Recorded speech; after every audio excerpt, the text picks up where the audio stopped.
Sir CJP के जरिए अभिजीत जी। दिप्के का एक पोस्ट वायरल हो रहा है, जो पोस्ट उन्होंने 8 सितंबर 2022 को किया जी। था।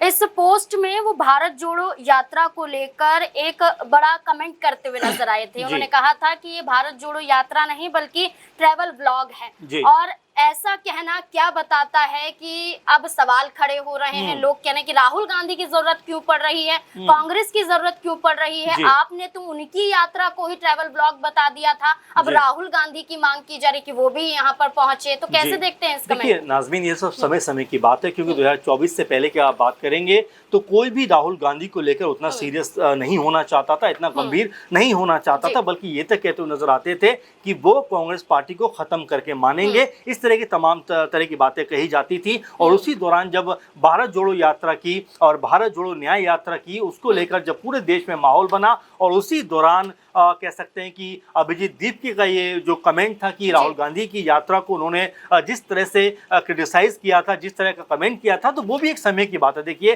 और ये भी कहा जाता है कि कई बार आदमी आवेश में आकर बहुत सारी बातें कह जाता है, लेकिन आज सचमुच देखने को मिल रहा है कि उनको राहुल गांधी की ज़रूरत है। क्योंकि कल परसों आज़ाद ने भी ये बात कही कि अगर लाखों लोग यहाँ पर जमा हो जाएं तो सरकार पे दबाव बनेगा, सरकार दबाव में आएगी। और इससे पहले भी राहुल गांधी का हमने कई दफ़ा ऐसा देखा है, जब 3 जो किसान के बिल आए थे, उस वक्त भी जो सरकार थी वो झुकने का नाम नहीं ले रही थी। और जिस तरह किसानों ने आंदोलन किया, राहुल गांधी ने उनका सपोर्ट किया और ये कहा कि अगर मगर कुछ नहीं, ये तीनों कानून सरकार को वापस लेने पड़ेंगे। और आपको भी याद होगा कि खुद पीएम मोदी ने कहा कि मेरी तपस्या में कोई कमी रह गई होगी, इसके बाद उन्होंने उन तीनों कानूनों को वापस ले लिया। तो देखिए, इमेज का फर्क पड़ा है, राहुल गांधी की जो छवि है उसका असर पड़ा है। इसीलिए यहाँ पर जो सीजेपी है उनकी तरफ से कहा जा रहा है कि राहुल गांधी अगर आते हैं, कांग्रेस पार्टी का अगर समर्थन मिलता है, तो ये जो आंदोलन है इसको एक नई दिशा और दशा